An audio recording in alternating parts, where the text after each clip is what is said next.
कल हम पढ़ रहे थे रजिस्टर्स इन सीरीज के बारे में। ठीक है, सीरीज में जब हम रजिस्टर्स को कनेक्ट करते हैं तो मैंने आपको बताया था सीरीज का मतलब क्या होता है, करंट यहाँ पर सेम रहता है। तो R1 के अक्रॉस भी अगर आप देखते हो करंट I फ्लो हो रहा है, तो ये R1 के अंदर से फ्लो होने के बाद R2 के अंदर भी ये I ही करंट फ्लो हो जाएगा, और R3 के अंदर भी I। ऐसे ही ये घूमने के बाद यहाँ पर एक की है, ये I फ्लो होता है पूरी सर्किट के अंदर। अब हमें यहाँ पर देखना क्या है कि हम टोटल रजिस्टेंस निकालते हैं, टोटल रेजिस्टेंस कितना होगा इस पूरे सर्किट का। तो मैंने आपको बताया था कि पोटेंशियल डिफरेंस अगर हम मेजर करें R1 के अक्रॉस, तो वो V1 equals to I R one होने वाला है। ऐसा क्यों होता है? क्योंकि V equals to I R होता है ओम्स लॉ के अकॉर्डिंग। करंट R1 के अक्रॉस आई है, और रजिस्टर की वैल्यू आप देख सकते हो यहाँ पर कितनी है, R1 है, तो सिंपल R1 हो जाएगा। V2 अगर हम निकालते हैं पोटेंशियल डिफरेंस अक्रॉस R2, तो V2 की वैल्यू हो जाएगी I इंटू R2। तो ये सेकंड इक्वेशन आप इसको एज्यूम कर लीजिए। ऐसे ही थर्ड पोटेंशियल डिफरेंस अगर हम निकालते हैं, फाइंड आउट करते हैं R3 के अक्रॉस, तो ये कितना हो जाएगा IR3, और ये थर्ड इक्वेशन आपकी हो जाएगी। ठीक है, अब हमें निकालना क्या है, ये हमें पता चला इसके R1 के अक्रॉस पोटेंशियल डिफरेंस, R2 के अक्रॉस पोटेंशियल डिफरेंस, R3 के अक्रॉस पोटेंशियल डिफरेंस। और हम यहाँ पर क्या देख सकते हैं कि ये जो पूरा पोटेंशियल डिफरेंस है, जो बैटरी की वैल्यू है पोटेंशियल डिफरेंस, वो V है। इनके अक्रॉस V1, V2, V3, मतलब ये जो V है ये V1, V2, V3 में डिवाइड हो रहा है। ये हमें अब पता चला यहाँ पर। तो पोटेंशियल डिफरेंस V की भी वैल्यू अगर हम निकालें ओम्स लॉ से, तो ये करंट V से जो निकल रहा है I है, और हम पूरे सर्किट का जो रेजिस्टेंस है, पूरे सर्किट की जो वैल्यू है, रेजिस्टेंस है, वो हम RS मान लेते हैं कि सीरीज में कनेक्ट है ये, इसलिए RS बोल दिया इसको। ये इक्वेशन फोर्थ है। अब हम यूज कर लेते हैं, using equation first, second, third and fourth. हमने चारों इक्वेशन का यूज कर लिया है, और हमें पता है V equals to V1 plus V2 plus V3 है। क्यों? पोटेंशियल डिफरेंस V जो डिवाइड होने वाला है वो V1, V2, V3 के अक्रॉस डिवाइड हो रहा है। अगर मान लो ये बैटरी 10 वोल्ट की है, तो वो 10 वोल्ट सिर्फ इन रजिस्टर्स के अक्रॉस ही होगा। सीरीज में करंट हमेशा करंट की वैल्यू सेम रहती है, आई की वैल्यू सेम रहती है, और पोटेंशियल डिफरेंस की वैल्यू V की वैल्यू डिवाइड होती है। ये आपको याद रखना है, करंट की वैल्यू मैंने आपको बता दी सेम, तो पोटेंशियल डिफरेंस की वैल्यू डिवाइड हो सर रही है। हाँ जी बोलिए। सर ये वोल्टेज है ना सर बी। V वोल्टेज होता है। अब आपको पता है V वोल्टेज या पोटेंशियल डिफरेंस एक ही बात है। हम वैल्यू पुट कर देते हैं first, second, third equation fourth से, तो यहाँ पर V की वैल्यू आ जाती है हमारे पास IRS, V1 की वैल्यू आ जाती है IR1, V2 की वैल्यू आ जाती है IR2, और V3 की वैल्यू आ जाती है IR3। सिंपल है। अब यहाँ पर आप क्या कर लीजिए, इस I को कॉमन ले लीजिए। यहाँ से हम I कॉमन ले सकते हैं, ये R1 plus R2 plus R3, और यहाँ पर ये IRS एज इट इज है। अब हम करते क्या है, इस I और I को कैंसिल कर देते हैं। RS की वैल्यू क्या आ जाती है, R1 plus R2 plus R3। अब आपको क्या पता चला कि जब भी रजिस्टर सीरीज में होने वाले हैं, जब भी रजिस्टर अगर सीरीज में होंगे, तो जो रजिस्टेंस की वैल्यू होगी आप उनको सिंपली ऐड कर दीजिए। यहाँ पर R1 plus R2 plus R3 हमने किया है, तो ये हमारे पास एक्सप्रेशन आ गया है। अब सीरीज के लिए एक्सप्रेशन है RS। ठीक है, रजिस्टर इन सीरीज, जब कभी भी हम एक से ज्यादा रजिस्टर्स को सीरीज, दो या दो से ज्यादा रजिस्टर्स को सीरीज में कनेक्ट करेंगे, और हमें उनका टोटल रेजिस्टेंस निकालना है, तो आपको करना क्या होगा, सिर्फ सिंपली उनको ऐड अप करना होगा। ये एक्सप्रेशन है, और डायरेक्टली आपके बोर्ड में भी आ जाता है कि आप इसको प्रूफ करके बताओ एक्सप्रेशन को, तो आपको ऐसे ही लिखना है, वहां पर ऐसे ही प्रूफ करना है, और ये इंपॉर्टेंट है। यहाँ पर अब आपको पता चला कि ये इस तरीके से हम इन रजिस्टर्ड सोन सीरीज के लिए, ये आपके पास एक्सप्रेशन है जो आपके न्यूमेरिकल्स में यूज होने वाला है, और ये आपका पूरा एक डेरिवेशन के तरीके से है। अब ये हो गया आपका, आप इसको स्क्रीनशॉट ले लीजिए, आप इसको लिख लीजिएगा। ठीक है, अब हम बात करते हैं यहाँ पर कुछ क्वेश्चंस के बारे में। मान लीजिए ये एक सर्किट है, ये रजिस्टर्स हैं R1, R2, R3, ये 3 ओम है, यहाँ पर ए बी में इसको पॉइंट मान लेता हूँ, ये 4 ओम है, ये 5 ओम है। सिंपल है, इसको आप R1 एज्यूम कर लीजिए, इसको आप R2 एज्यूम कर लीजिए, और आप इसको R3 एज्यूम कर लीजिए। 3 रजिस्टर्स हैं ये। अब आपको चेक करना है सीरीज में है, तो पहले से ये भी तो सिंपल है, आपको पता चल गया है, इससे 7 बाई 7 लगे हैं, या अगर हम इसमें से करंट फ्लो कराएं तो करंट एक ही कहीं पर डिवाइड नहीं हो रहा है तो करंट सेम है, तो ये रजिस्टर सीरीज में है। अब आपको टोटल रेजिस्टेंस निकालना है। टोटल रेजिस्टेंस आप आर एज्यूम कर लीजिए। आपको पता है फॉर्मूला, जब कभी भी रजिस्टर सीरीज में होते हैं तो आप उनको क्या करते हो, R1 plus R2 plus R3, आप सिंपली उनको ऐड कर देते हो। तो ये 3 ओम प्लस 4 ओम प्लस 5 ओम, इस पूरे सर्किट का रेजिस्टेंस आ जाएगा 12 ओम। ये पूरे सर्किट का रेजिस्टेंस है। इस तरीके से आपको ये क्वेश्चन सोल्व करना है। ठीक है, सिंपल है। अब हम बात करते हैं नेक्स्ट, एक और क्वेश्चन लेते हैं।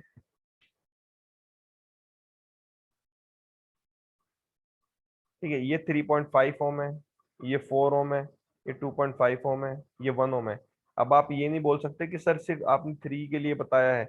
रजिस्टेंस रजिस्टर्स कितने भी हो सकते हैं, 2 हो सकते हैं, 3 हो सकते हैं, 4 हो सकते हैं, कितने भी हो सकते हैं, अगर वो सीरीज में कनेक्ट है कितने भी हो सकते हैं। तो यहाँ पर आप इसको R1 plus R2 plus R3 plus R4 कर लीजिए। सिंपल, हमें इनको ऐड करना है। तो R1 की वैल्यू 3.5 है, R2 की वैल्यू 4 है, R3 की वैल्यू 2.5 और R4 की वैल्यू 1। तो ये कितना हो जाएगा, ये 4 6 और 5 11 ओम हो जाएगा। इस तरीके से आप टोटल रेजिस्टेंस निकाल सकते हो सीरीज के लिए या पैरेलल के लिए। पैरेलल के लिए अब हम करेंगे। तो ये सिंपल से क्वेश्चंस हैं। अब आपको समझ में आ गया होगा कि सीरीज के लिए सिंपली हमें ऐड करने होते हैं अगर सीरीज में है रेजिस्टेंस। अब हम बात करते हैं एक्सप्रेशन, जो हमारा जो नेक्स्ट जो टॉपिक है वो है रजिस्टर्स इन पैरेलल। रजिस्टर्स को पैरेलल में कनेक्ट करना, और पैरेलल के लिए निकालते हैं एक्सप्रेशन क्या होने वाला है। तो मैंने आपको बताया था हम दो तरीके से रजिस्टर्स को कनेक्ट कर सकते हैं। फर्स्ट था हमारा सीरीज और सेकंड है पैरेलल। अब रजिस्टर्स को पैरेलल में कैसे कनेक्ट करते हैं, फिर से हम रजिस्टर लेते हैं। ये R1 है, ये R2 है और ये R3 है। ये R1 आप इसको लिख लीजिए, R2 लिख लीजिए, R3 लिख लीजिए। अब यहाँ पर आप देखिए, इस R1 और R2 की बात करें तो इसका एक एंड ये है R1 का और दूसरा एंड ये है। R2 का ये एंड है और ये एंड है। हमने दोनों हैंड जो इसके हैं वो कनेक्ट कर दिए एक दूसरे से, तो ये पैरेलल में कनेक्ट हो गया है, अगर दोनों एंड कनेक्ट होते हैं पैरेलल में। अब यहाँ पर भी अगर हम बात करें, यहाँ पर भी दोनों एंड कनेक्ट हो गए हैं, तो ये एक दूसरे के साथ इनके दोनों हैंड कनेक्ट है, तो इसको हम बोलते हैं पैरेलल में रजिस्टर्स को कनेक्ट करना। और यहाँ पर करंट जो होता है वो सेम नहीं होता, ये करंट डिवाइड होता है। कैसे, यहाँ पर देखो, ये बैटरी लगी है, ठीक है, ये बैटरी है आपके पास, ये स्विच है, की है। यहाँ पर आप इसको V पोटेंशियल डिफरेंस, अब यहाँ से करंट निकलता है I, यहाँ से निकल रहा है, यहाँ तक भी I है। लेकिन अब ये बात बताइए, यहाँ से ये करंट, देखिए इस पॉइंट के बाद, इस पॉइंट के बाद ये करंट डिवाइड हो गया, यहाँ पर, यहाँ पर, यहाँ पर। करंट सेम तो नहीं रहा ना, करंट डिवाइड हो गया है। यहाँ पर करंट कितना हो जाएगा, I1 हम इसको मान लेते हैं, और यहाँ पर करंट को एज्यूम कर लेते हैं I2, यहाँ पर करंट को एज्यूम कर लेते हैं I3। करंट डिवाइड हो गया है I1 I2 I3 में। लेकिन यहाँ पर जो सर पोटेंशियल इसे एक डिफरेंस, बार और समझा दो। हाँ समझाऊंगा मैं एक मिनट। ये पोटेंशियल डिफरेंस रहता है वी सेम रहता है। अब यहाँ पर हमने देखा ये करंट I1 चला, ये I2 चला और ये I3 चला, फिर से ये मिल गया I1 I2 I3, तो यहाँ पर फिर से I फ्लो हो जाता है। हम कर क्या रहे हैं, रजिस्टर्स इन पैरेलल। रजिस्टर्स जब पैरेलल में कनेक्ट होते हैं, रजिस्टर जब पैरेलल में कनेक्ट होते हैं, हमें एक्सप्रेशन निकालना है, टोटल रजिस्टेंस की वैल्यू कितनी होगी। हमने एक रजिस्टर लिया R1 और दूसरा रजिस्टर लिया है R2, तीसरा रजिस्टर लिया है R3, इनको पैरेलल में कनेक्ट किया। अब क्वेश्चन ये आता है, सबसे पहले पैरेलल में कनेक्ट कैसे करते हैं। पैरेलल में इस रजिस्टर के जो R1 और R2 थे, इनके दोनों एंड, ये वाला एंड इससे कनेक्ट कर दिया, ये वाला एंड इससे कनेक्ट कर दिया, तो ये दोनों पैरेलल में हो गए। फिर एक और रजिस्टर हमने R3 R2 के साथ दोनों एंड यहाँ पर कनेक्ट कर दिए। अब ये पैरेलल में है।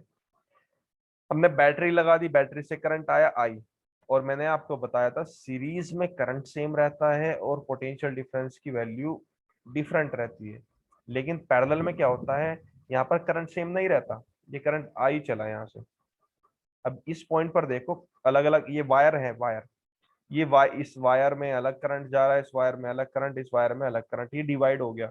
करंट सेम तो नहीं जा रहा है, लेकिन पहले क्या हो रहा था, सब रजिस्टर्स में करंट सेम था, तो इसलिए I1 I2 I3 डिवाइड हो गया है, करंट डिवाइड हो रहा है। लेकिन पोटेंशियल डिफरेंस V क्या है, यहाँ पर सेम है। पोटेंशियल डिफरेंस सब क्या क्रॉस V है। पहले क्या होता था, सीरीज में सब करंट की वैल्यू I सेम थी। अब ये करंट यहाँ पर I1 है, ये I2 है, और ये I3 है। फिर से ये इस पॉइंट पर मिल गया और मिलने के बाद ये I बन जाएगा। क्यों? क्योंकि I से ही तो I1 I2 I3 मिला था। अगर आपके पास ये 10 रुपए है, आपने 2 रुपए 5 रुपए और ये 5 रुपए अलग किए, सॉरी 3 रुपए अलग किए हैं, ये 2 5 और 3 मिलने के बाद 10 ही तो बनेगा ना। तो यही बात है यहाँ पर। तो ये फिर से करंट आई आ गया। अब हम यहाँ पर पोटेंशियल डिफरेंस की वैल्यू निकालते हैं R1 के अक्रॉस। बी की वैल्यू क्यों फाइंड आउट कर रहे हैं, सॉरी करंट की वैल्यू फाइंड आउट करते हैं। करंट की वैल्यू क्यों फाइंड आउट कर रहे हैं? क्योंकि अलग अलग है। आई की वैल्यू क्या है? I1 plus I2 plus I3। इसका रिलेशन का हम यूज करने वाले हैं। I1 क्या हो जाएगा? करंट I1 R1 के अक्रॉस। हमें पता है I इक्वल्स टू क्या होता है? V upon R, Ohm's law से। तो I1 की वैल्यू कितनी हो जाएगी यहाँ से? V upon R1।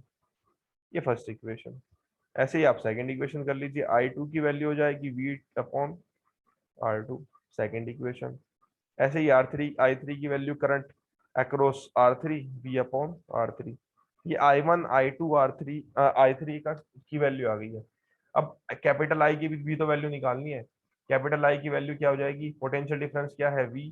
और टोटल हमने रजिस्टर्स की जो वैल्यू है, टोटल रेजिस्टेंस जो मान लिया है वो RP मान लिया है। P का मतलब पैरेलल में रेजिस्टेंस है। इसको आप फोर्थ इक्वेशन मान लो, कोई दिक्कत नहीं है, कोई इशू नहीं है। अब हमने क्या किया यहाँ पर, ये equation first, equation second, equation third और इक्वेशन फोर्थ का यूज कर रहे हैं। कैसे? हमें पता है I equals to I1 plus I2 plus I3 है। यहाँ से हमने देखा था कि ये जो करंट I है ये डिवाइड हो रहा है I1 I2 और I3 में। इसलिए हमें पता चला कि करंट जो है I1 I2 I3 में डिवाइड हो रहा है। अब हमें I1 I2 I3 और I की वैल्यू पता है, पुट कर दीजिए। तो I की वैल्यू V अपॉन RP है, I1 की वैल्यू V अपॉन R1 है, I2 की वैल्यू V अपॉन R2 है और I3 की वैल्यू V अपॉन R3 है। जैसे हमने पहले किया था, कॉमन ले लीजिए V को अगर हम कॉमन लेते हैं ये आ जाता है 1 upon R1 plus 1 upon R2 plus 1 upon R3 और ये V इंटू 1 अपॉन RP। ये V से V कैंसिल, हमारे पास जो पैरेलल में रेजिस्टेंस आया वो है आया है 1 upon RP equals to 1 upon R1 plus 1 upon R2 plus 1 upon R3। और कितने भी रजिस्टर्स हो सकते हैं, R4 भी हो सकता है, तो आप उसको सिंपल ऐड कर दो। तो ये हमारे पास एक्सप्रेशन है पैरेलल के लिए। ठीक है, तो हमने यहाँ पर ये किया था कि I1 I2 I3 की वैल्यू निकाल ली है। V की वैल्यू सेम है, R1 R2 R3 आपको गिवन था। ओम्स लॉ लगाया जैसे हम ओम्स लॉ पहले लगाते थे। और I की वैल्यू V अपॉन RP। हमें पता है current I equals to I1 plus I2 plus I3, divide हो रहा है करंट। तो हमने I1 I2 I3 की वैल्यू पुट कर दी है। तो वैल्यू पुट करने के बाद V से V कैंसिल और हमारे पास ये एक्सप्रेशन बनता है 1 upon RP equals to 1 upon R1 plus 1 upon R2 plus 1 upon R3 और एंड सो ऑन। ठीक है, अब इसका क्वेश्चन एक देखते हैं और आपको समझ में आ जाएगा कि क्वेश्चन कैसे सॉल्व करना है। ये आपको रजिस्टर्स दिए गए हैं। फर्स्ट रजिस्टर है 4 ओम, सेकंड रजिस्टर है 2 ओम और थर्ड रजिस्टर है 6 ओम। ये पैरेलल में है इस तरीके से। आप देखते हैं इनके दोनों एंड कनेक्टेड हैं एक दूसरे के साथ। तो ये ए और बी सर पैरेलल में है। बोलिए। सर ये ऊपर से नीचे लाइन जा रही है सर, जितने ये होंगे उतने ही करने पड़ेंगे। जैसे 2 है तो 2 बार ऊपर पहुंचाना पड़ेगा। और ये वायर है, ये जो वायर है ये 2 बार, ऐसा ऐसा नहीं हो सकता। ठीक है, मतलब समझ में नहीं आया आप बोलना क्या चाह रहे हो। देखो ये रजिस्टर था 4 ओम का, ये 2 ओम, ये 6 ओम। हमें इसको कनेक्ट करना, जैसे तारों को आप जोड़ते हो वायर को। मैंने इसको यहाँ से ऐसे जोड़ दिया है, इसको यहाँ से ऐसे जोड़ दिया, सिंपल। अब यहाँ पर एक और वायर निकाल दी, इसको ए बोल दिया, इसको बी बोल दिया। वायर से कोई फर्क नहीं पड़ता। अब हमने इसको मान लिया है R1, R2 इसको एज्यूम कर लिया है और R3 इसको एज्यूम कर लिया है। हमें टोटल रेजिस्टेंस निकालना है। टोटल रेजिस्टेंस आपको पता है 1 अपॉन R होने वाला है, 1 अपॉन R1। इसको समझना ध्यान से, 1 upon R2 plus 1 upon R3। अब आपको R1 की वैल्यू यहाँ पर पुट करनी है तो 1 अपॉन 4 हो जाएगा, 1 प्लस 1 अपॉन 2 और प्लस 1 अपॉन 6। ये किसकी वैल्यू है? 1 अपॉन R की। ये टोटल रेजिस्टेंस नहीं है, R नहीं है, ये 1 अपॉन R की वैल्यू है। अब यहाँ पर आपको क्या करना पड़ेगा? एलसीएम लेना पड़ेगा। 4 2 6 का एलसीएम ले लीजिए। सबसे बड़ा नंबर कौन सा है? 6। 6 का मल्टीपल देखिए, 6 2 12। 12 को ये 4 भी डिवाइड कर सकता है, 2 भी डिवाइड कर सकता है, 6 भी डिवाइड कर सकता है, तो एलसीएम आ जाएगा 12। 4 3 जा, 2 6 जा, और ये 2 जा, ये 1/r आ गया आपके पास। ये कितना है 1/r इक्वल्स टू 11/12। अब यहाँ पर रेजिस्टेंस की वैल्यू 11/12 मत बता देना, क्योंकि ये 1/r की वैल्यू है। r की वैल्यू क्या हो जाएगी, रेसिप्रोकल। इसका रेसिप्रोकल कर दो, इसका रेसिप्रोकल कर दो, तो ये 12/11 ओम इस तरीके से आ जाएगा। 12/11। ठीक है, ये r की वैल्यू है। हमें 1/r की वैल्यू नहीं फाइंड आउट करनी है, हमें फाइंड आउट करनी है r की वैल्यू। इस तरीके से प्रोसेस है पैरेलल में कनेक्ट करने के लिए। एक और क्वेश्चन बताता हूँ आपको। मान लीजिए ये है 6 ओम, ये 6 ओम है, और ये 6 ओम है। ये पैरेलल में है, ये बी है और ये ए है। पैरेलल में इसको कनेक्ट करना है, 1/r equals to 1/6 plus 1/6 plus 1/6, r1 r2 r3 की वैल्यू पुट कर दी, एलसीएम ले लिया, 6 यहाँ पर आ गया 3, तो 1/r की वैल्यू कितनी हो गई है 1/2। कैंसिल कर दिया इसको, इससे 2 टाइम्स, r की वैल्यू आ गई है 2। यहाँ पर आपको 1/2 नहीं लिखना है। जब कभी भी रजिस्टर सेम हो, रजिस्टर सेम हो, यहाँ पर 6 ओम 6 ओम 6 ओम था, और कितने रजिस्टर्स थे पैरेलल में, ट्रिक है ये सिर्फ, अगर आपको समझना है 6 ओम 6 ओम 6 ओम है, तो अगर ये पैरेलल में, तो 6/3 कर दो, कितने बार थे, तो इसीलिए इसका जो आंसर आने वाला है 2 ओम ही आने वाला है हमेशा। अगर ये 16 ओम 16 ओम 16 ओम होते, तो इसका आंसर 16/3 हो जाता। अगर ये 18 ओम होते, 18 ओम 18 ओम 18 ओम, तो 18/3 हो जाते। अगर ये 18 और 18 के दो रजिस्टर्स होते हैं ऐसे, तो यहाँ पर 18 और 18/2 हो जाते हैं, क्योंकि दो रजिस्टर्स है ना, 18/2, तो आंसर आता 9 ओम। तो ये ट्रिक है सिंपल से। तो इस तरीके से ये क्वेश्चन हो जाता है आपका। अब आपको पता चला कि रजिस्टर्स को जब हम सीरीज में कनेक्ट करते हैं, तो टोटल रेजिस्टेंस जो आता है वो कितना आता है, R1 plus R2 plus R3। और जब हम उनको पैरेलल में कनेक्ट करते हैं, तो टोटल रेजिस्टेंस आता है 1/r equal to 1/r1 plus 1/r2 plus 1/r3। अब ये तो क्वेश्चन हो गया, अब हम चलते हैं अपने एग्जाम्पल 12.7 पर। अब एक्चुअल जो क्वेश्चन है हमारे एनसीईआरटी के, वो देखते हैं। एग्जाम्पल 12.7। अगर आपको समझ नहीं आता तो आप दोबारा एक बार वीडियो देख लेना, कम स्पीड करके ज्यादा स्पीड करके, लेकिन मेन समझना है। एक बार समझ में आ गया ना सभी एनसीईआरटी के कंसेप्ट, ये बार बार आप देखोगे उतना ही समझ में आएगा। और जब समझ में आ गया, फिर कुछ कोई भी क्वेश्चन है किसी भी एंट्रेंस का, और कोई भी आपका जो क्वेश्चन आता है, एक एक जो भी आपके पेपर में आने वाला है, वो आप इजीली सोल्व कर दोगे। क्वेश्चन क्या है, पढ़ता हूँ आपके लिए। एक इलेक्ट्रिक लैंप है जिसका रेजिस्टेंस है 20 ओम, और एक कंडक्टर है जिसका रेजिस्टेंस है 4 ओम, और वो कनेक्टेड है 6 वोल्ट बैटरी से। तो आपको सर्किट दिया गया है आपके बुक में। ये एक रेजिस्टेंस है, जिस रजिस्टर है जिसकी वैल्यू है 4 ओम, और एक बल्ब है, एक बल्ब है जिसका रेजिस्टेंस है 20 ओम, और इस तरीके से एक बैटरी है 6 वोल्ट, और यहाँ पर एक एमीटर है लगा हुआ है, की लगी हुई है। ये आपका पूरा सर्किट बन गया है। अब हमें फर्स्ट पार्ट में क्या बताना है, calculate the total resistance. Total resistance बताइए। अब यहाँ पर ये देखिए आप, ये जो दोनों रेजिस्टेंस है, ये किस में कनेक्टेड है, सीरीज में तो कनेक्टेड है, इनका सिर्फ एक एंड कनेक्ट है। ऐसे भी समझ नहीं आता सिंपल, सीरीज में ये रजिस्टर्स जो इस तरीके से कनेक्ट होते हैं सीरीज में ही होते हैं। अगर ऐसे भी समझ नहीं आता, यहाँ से भी करंट आई जा रहा है, यहाँ से भी करंट आई जा रहा है, दोनों में करंट सेम जा रहा है, तो टोटल रेजिस्टेंस मान लेता हूँ मैं RS। तो ये कितना हो जाएगा, R1 plus R2। Total resistance की वैल्यू आप बता दीजिए, 4 प्लस 20, तो 24 ओम आपके पास फर्स्ट ऑप्शन पार्ट का आंसर आ गया है। सेकंड पार्ट क्या बोला है इसमें, सेकंड पार्ट बोला है करंट बताना है हमें सर्किट से जो जा रहा है। करंट आई मान लेते हैं हम सर्किट से, ये सर्किट से करंट जो बोलते हैं सर आई। हाँ बोलिए। सर ये जो बल्ब है सर, इसका भी वो, ये भी रेजिस्टेंस ही होगा सर। बिल्कुल, इसका जो फिलामेंट होता है अंदर टंगस्टन से जो बना होता है, मैंने आपको बताया था कल, उसका रेजिस्टेंस बताया हुआ है। उसका रेजिस्टेंस हर एक ओके सर। जो भी वायर होती है उसका रेजिस्टेंस होता है। किसी का बहुत कम होता है। अब रेजिस्टेंस तो ये जो वायर लगी हुई है ना आपके घर में लगी होती है, वैसे भी लगी होती है, रेजिस्टेंस तो उसका भी होता है, लेकिन उसका रेजिस्टेंस बहुत कम होता है। आपको पता है ये सभी वायर्स क्या है, कंडक्टर्स हैं, और कंडक्टर का रेजिस्टेंस बहुत कम होता है, इसलिए हमने इग्नोर कर दिया। नहीं तो रेजिस्टेंस इसका भी होता है एक्चुअल में। बल्ब का रेजिस्टेंस बहुत ज्यादा होता है, क्योंकि हमें जितना ज्यादा रेजिस्टेंस होगा उतना ही हमें हीट मिलेगी। ये हम पढ़ेंगे अभी हीटिंग इफेक्ट ऑफ करंट में। तो ये आ गया है। अब हमें करंट निकालना है, टोटल करंट। हमेशा याद रखना, जब आपको टोटल करंट निकालना है तो टोटल रेजिस्टेंस भी पता होना चाहिए, कोई इशू नहीं है। हमें टोटल रेजिस्टेंस भी पता है और टोटल बैटरी पता है, वोल्टेज भी। तो I equals to V upon R S, Ohm's law, simple. तो V की वैल्यू आपके पास 6 है, आर एस की वैल्यू 24 है, ये आ जाएगा 1/4, मतलब 0.25 एम्पियर करंट आ गया आपके पास, 0.25 एम्पियर। ये सेकंड पार्ट था। अब हम बात करते हैं थर्ड पार्ट के लिए। हमें पोटेंशियल डिफरेंस इस लैंप के अक्रॉस बताना है और इस कंडक्टर के अक्रॉस बताना है। इस लैंप के अक्रॉस और कंडक्टर के अक्रॉस पोटेंशियल डिफरेंस बताना है। आपको याद होना चाहिए, जब मैंने सीरीज वाला एक्सप्रेशन बताया था, मैंने बताया था आपको कि पोटेंशियल डिफरेंस सेम नहीं होता, अलग अलग होता है। तो यहाँ पर ये V1 और V2 की वैल्यू बतानी है, कोई इशू नहीं है। ये R1 आपको गिवन है, यहाँ पर ये R2 आपको गिवन है, और I की वैल्यू आपने निकाल लिया भाई 0.25। तो मैं V1 की वैल्यू निकालता हूँ अगर ये कंडक्टर के अक्रॉस, तो क्या आ जाएगी I इंटू R1। I की वैल्यू आपको अभी निकाल लिया आपने 0.25, R1 की वैल्यू 4 है, ये आ जाएगी 1 वोल्ट।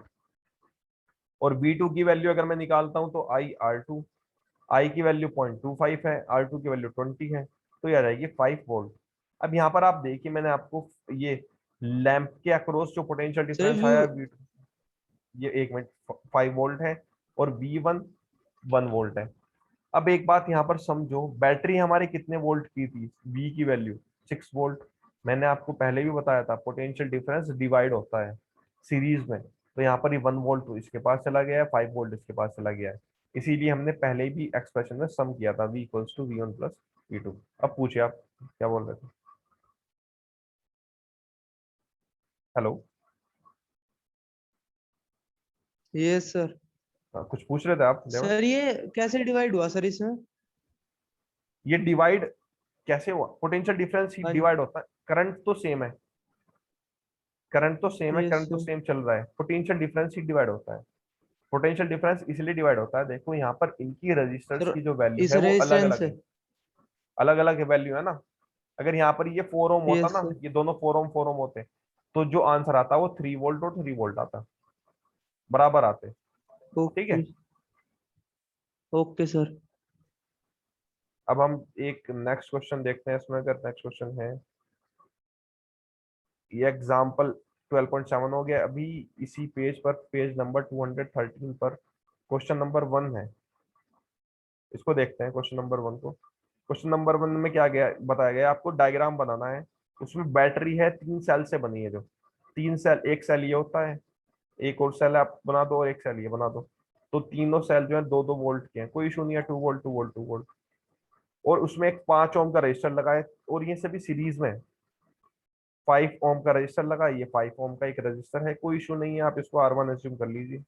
और एक रजिस्टर बना है आपके पास 8 ओम का, R2, इसको आप 8 ओम मान लीजिए। एक रजिस्टर है 12 ओम के लिए। मैं आपको एक एक एनसीईआरटी का क्वेश्चन सभी सोल्व करा रहा हूँ। तो आपको करना क्या, सिर्फ पढ़ना है, इन्हीं चीजों को समझना है, इन्हीं चीजों को याद करना है, कुछ भी एक्स्ट्रा नहीं करना और ना ही इससे कम करना है, तो सभी आपके पास, सभी तैयार हो जाएगी आपकी। ये सर्किट आपको बनाना था, ये आपने बना दिया है, कोई इशू नहीं है इसमें। R1 R2 R3 को सीरीज में लगाना था, लगा दिया है। और बैटरी ये बन गई है, 3 सेल हैं, तो टोटल बैटरी कितने वोल्ट की हो जाएगी, 6 वोल्ट की, 2 वोल्ट 2 वोल्ट 2 वोल्ट 6 वोल्ट। अब सेकंड पार्ट में इसके क्वेश्चन नंबर 2 ही है। क्वेश्चन नंबर 2 में कुछ मॉडिफिकेशन कहा है, उन्होंने कहा है आप एमीटर लगाइए सर्किट में। कोई इशू नहीं है, एमीटर लगता है सीरीज में, तो यहाँ पर हमने एक एमीटर लगा दिया है, ये एमीटर। और पोटेंशियल डिफरेंस वोल्ट मीटर लगाना है 12 ओम के अक्रॉस। वोल्ट मीटर हमेशा पैरेलल में लगता है, पैरेलल, इसका एक एंड और इसका एक एंड, वोल्ट मीटर का एंड दोनों कनेक्ट हो जाएंगे, तो ये वोल्ट मीटर। अब हमें क्वेश्चन क्या पूछा गया, इनकी रीडिंग बतानी है, एमीटर और वोल्ट मीटर की। सर ये वोल्ट मीटर क्या है? ये पोटेंशियल वोल्टेज मेजर करता है, बी वोल्टेज मेजर करता है। और आपके घर सर में आती है ना ये सर। 220 volt, yes sir. वो कैसे पता चलता है, वोल्ट मीटर। ये एमीटर है, ए से रिप्रेजेंट करते ओके। हैं, करंट मेजर करता है। अब हमें ये एमीटर लगाया सर्किट में, तो मतलब हमें टोटल करंट निकालना है सर्किट का। सबसे पहले हम टोटल रेजिस्टेंस निकाल लें। टोटल रेजिस्टेंस क्या हो जाएगा, आर एस की वैल्यू हो जाएगी R1 plus R2 plus R3, add up कर दीजिए वैल्यूज को, तो ये कितना हो जाएगा 5 प्लस 8 प्लस 12, और ये कितना हो जाता है 25 ओम। टोटल पूरे सर्किट का जो रेजिस्टेंस है वो 25 ओम है। अब आपको ये पता चल गया टोटल सर्किट का वोल्टेज आपको पता है, करंट निकाल सकते हो, आई की वैल्यू हो जाएगी V अपॉन आर एस, ये हो जाएगी 6/25, ये 0.4 होता है 1/25, 6 इंटू 0.4 हो जाएगा 0.24 एम्पियर। ठीक है, ये करंट आया पूरे सर्किट का। अब यहाँ पर समझो, मैंने आपको बताया क्या है, सीरीज में करंट सेम रहता है, ये भी आई है, ये भी आई है, और यहाँ पर भी आई फ्लो हो रहा है। हमें वोल्टेज किसके अक्रॉस निकालना है, R3 के। आई की वैल्यू पता है, आर की वैल्यू पता है, वोल्टेज निकाल सकते हो इजीली। V3 क्या हो जाएगा, I इंटू R3, और I की वैल्यू आपको पता है 0.24 इंटू 12, ये इसका आंसर आ जाएगा। ये आप इसको मल्टीप्लाई कर लेना और ये आंसर आपके पास एकदम से आ जाएगा। ठीक है, तो अब हमने किया क्या, यहाँ पर आप समझो, पूरे सर्किट का रेजिस्टेंस निकाला, टोटल रेजिस्टेंस सीरीज में थे, उनको एड अप कर दिया, 5 + 8 + 12। उसके बाद हमने करंट निकाला। करंट कैसे निकालता है, टोटल सर्किट का हमें वोल्टेज पता होना चाहिए, पता था 6 वोल्ट। टोटल सर्किट का रेजिस्टेंस होना चाहिए, पता था 25 ओम। हमने डिवाइड कर दिया, 6 डिवाइड बाई 25, 0.24 एम्पियर आ गए। अब ये जो करंट है सीरीज में सेम रहता है, यहाँ पर भी आई है, यहाँ पर भी आई है, हर एक पॉइंट पर आई रहेगा। तो R3 के अक्रॉस भी आई है, आई की वैल्यू हमें पता है 0.24 है, 0.24 की मल्टीप्लाई हमने 12 में कर दिए, तो यहाँ पर ये आंसर आ जाएगा 2.88 एम्पियर। 2.88 एम्पियर आ गए, सॉरी वोल्ट, सॉरी 2.88 वोल्ट आ जाएगा। ये ऐसे ही आप V2 भी निकाल सकते हो। V2 क्या हो जाएगा, IR2। V1 भी निकाल सकते हो आप। जब आप V1 V2 V3 को ऐड करोगे तो 6 वोल्ट ही आना चाहिए, तभी आपका आंसर करेक्ट है, नहीं तो आपका आंसर गलत हो जाएगा। तो इसीलिए आप यहाँ पर इसको सोल्व करना और सोल्व करके मुझे बताना है इसको। ठीक है, लिख कर बताना कि V1 और V2 की वैल्यू जो भी आएगी, आप V1 V2 V3 की वैल्यू आप बताइए और उनको ऐड करेंगे तो 6 वोल्ट ही आना चाहिए। अब यहाँ पर आप एक सिरा अगर ये याद रखोगे ना कि सीरीज में करंट सेम रहता है और पोटेंशियल डिफरेंस डिवाइड होता है, तो आपका आंसर हो जाएगा। यहाँ पर हमने ये तो किया है, हमें पता है करंट सेम है, यहाँ पर भी आई है, यहाँ पर भी आई है, यहाँ पर भी आई है, तो इस वोल्ट मीटर की वैल्यू जा जाएगी वो, ये 2.88 वोल्ट रहेगी। इस तरीके से ये क्लास बहुत बहुत इंपॉर्टेंट है, कंसेप्ट है सीरीज के लिए और पैरेलल के लिए। इसको 1-2 बार और देखना आज आप। फिर कल से हम इस एक नेक्स्ट टॉपिक पर जाएंगे, heating effect of electric current.